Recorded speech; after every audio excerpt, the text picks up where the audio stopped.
Sharma from Invest to Learn Academy, and I welcome you all to this channel.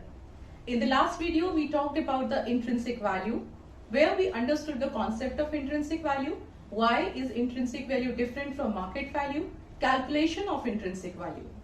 Today, we will be talking about few important topics related to investments. The most exciting part for an investor is to see his returns and creating wealth, as this will be the reward of his effort. The higher the earning potential of an investment, the better it is. A challenge here is to determine the investments correctly to understand the earnings potential. There are many ways to look at the returns. It may vary on various factors like time duration and risk taken.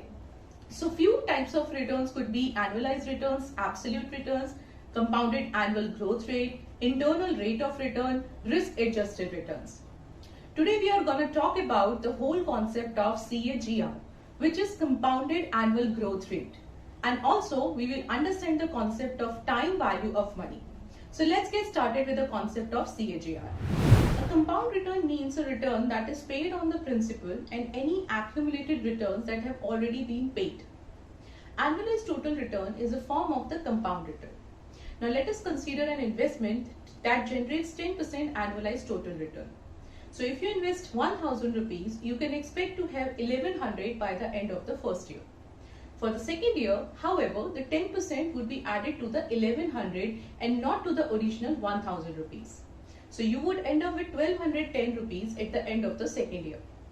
CAGR is one of the most accurate ways to calculate, and the definition tells you that the rate of return that would be required for an investment to grow from its beginning balance to its ending balance, assuming that the profits were reinvested at the end of each year of the investment's time span. Investors can get a clear idea about the performance of the company due to its internal structure through CAGR. Now let us talk about the calculation of CAGR.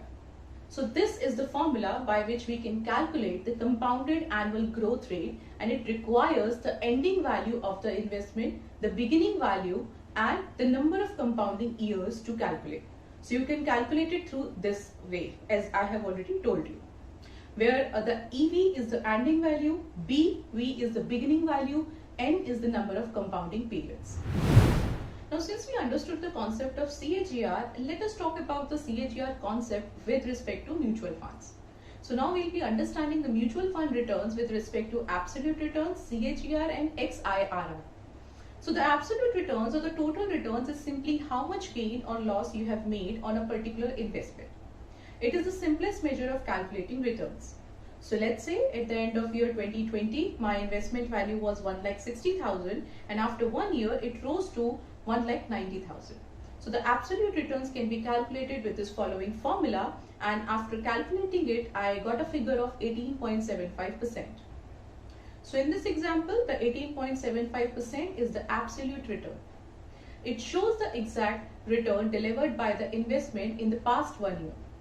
So while choosing an equity fund, do not judge the fund's performance by seeing its absolute or 1 year return. Evaluate it on the basis of its CAGR or XIRR, that is returns of more than 1 year. It could be for 3 years, 5 years, 10 years, etc. Now again, if I talk about CAGR with respect to mutual funds, so this can be a representation of the compounded growth of your mutual fund investments. It shows the fund's average annual growth or decline over a specific period of time. Let's consider this as an example. Let's understand it properly. Mr. Vedant invested 1 lakh in Axis Blue Chip Fund in 2015 for a period of 5 years. So he invested on 22nd July 2015 at a NAV of 20.04 rupees and got 5,000 units allotted to him. Now at the end of 5 years, on 22nd July 2020, he redeemed his investments and received 1,51,000 rupees. So the CAGR is very simple. You can calculate it with this formula, and Mr. Vedant will receive around 8.5% return. Now if I talk about XIRR, so CAGR basically works most accurately when you make one-time investment and the maturity amount keeps getting reinvested. However, what happens when you make multiple investments like in SIPs? So as there are different cash inflows and cash outflows, then CAGR is not the right measure. In such cases, the extended internal rate of return, which is XIRR, takes into account. Now again, to understand this better, let's consider our previous example, where Mr. Vedant, who invests in Axis Blue Chip Fund, but this time instead of making a lump sum payment, he decides to invest through SIPs of 5,000 over a period of 5 years starting from 22nd July 2015. Now let's consider he doesn't redeem any amount in between. So now every month Mr. Vedant will be investing at a different price and each investment is held for different duration. This will obviously impact his yearly returns and therefore affect his overall returns. Now when an XIRR will be calculated, each installments of CAGR will be taken and then all of them will get added up. Based on this, Mr. Vedant's mutual fund returns comes out to be 10.33% every year. Now the second part of this video is to understand the time value of money. Let's say I'll give you two options. The first option is I'll give you 1 lakh of rupees today. The second option is I'll give you 1 lakh of rupees after 1 year. Which one out of these two options you will choose? Think on it. Of course, you will choose the first option. You want to receive it today as money available today is worth more than it is available in the future. This potential earning capability of money is the essence of time value of money. To understand the time value of money, the concept of present value of money and future value of money needs to understand.